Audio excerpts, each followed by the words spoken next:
This is the final resting place of Timothy Webster, born in 1822 in Newhaven, Lewes District, East Essex, England. He was a Civil War Union espionage agent. He was remembered for his heroic acts as a detective for the Pinkerton Detective Agency. By the time he was 8 years old, Webster's parents, with several of 11 siblings, immigrated from England to the United States and settled in Princeton, New Jersey. After being a New York City policeman, he joined in 1854 the newly formed Allen Pinkerton's Detective Agency, advancing quickly to being one of the best detectives by the agency. He is given credit for saving United States President Abraham Lincoln's life. He learned of a plot by Southern secessionist group, the Sons of Liberty, to assassinate the president-elect Lincoln while changing trains in Baltimore, Maryland. He quickly alerted Pinkerton, who managed to sneak Lincoln through Baltimore on a different train, thus brought Lincoln safely to Washington, D.C. without incident.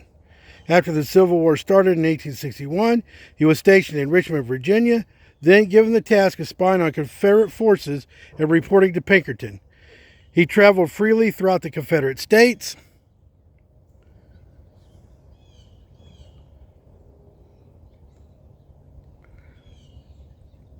Gathering information for the Union Army. He became friends with Confederate Secretary of War Judah P. Benjamin, who recruited him to be a courier for the Confederates' secret line between Washington, Baltimore, and Richmond. Hence, he had duped the Confederacy hierarchy, becoming a double agent. He alerted Pinkerton of every message carried from the Confederacy. In February, after sleeping on cold ground a few nights, Webster fell ill and was infirmary, rheumatory, and was unable to continue his courier service. Concerned by using poor judgment, Pinkerton sent two other agents, John Sully and Price Lewis, to Richmond.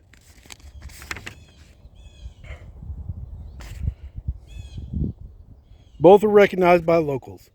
Lewis made statements at Webster's Confederate court-martial. Their statements were lost during the war, and they were released in a spy exchange 19 months later. Tim Webster would be the first person executed in the Civil War for acts of espionage. This was unusual, as a spy exchange between Union and Confederate forces were usually arranged. President Lincoln and Allen Pinkerton did everything they could, but could not prevent Webster's execution, as the Confederacy hierarchy wanted revenge. On April 28, 1862, as he saw his coffin waiting for his body, he was led to the gallows at Camp Lee in Richmond. Before his death, Webster asked the minister to read from the Bible one of David's Psalms that called upon God to destroy his enemies in the most horrible ways. The minister refused. The first attempt to hang him failed. When the trap door was released, there was a problem with the rope, causing the knot to slip and Webster falling to the ground. Upon the second hanging attempt, Webster was reported to have said, "I suffer a double death." He was originally buried in Shock Hill Cemetery in Richmond.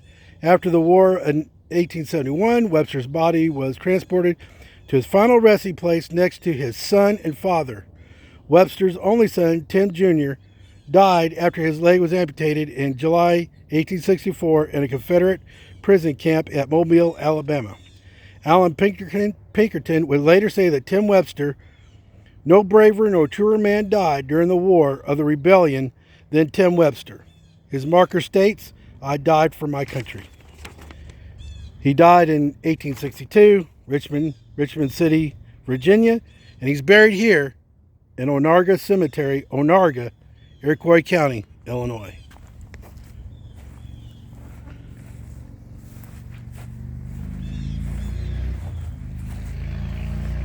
That's his dad.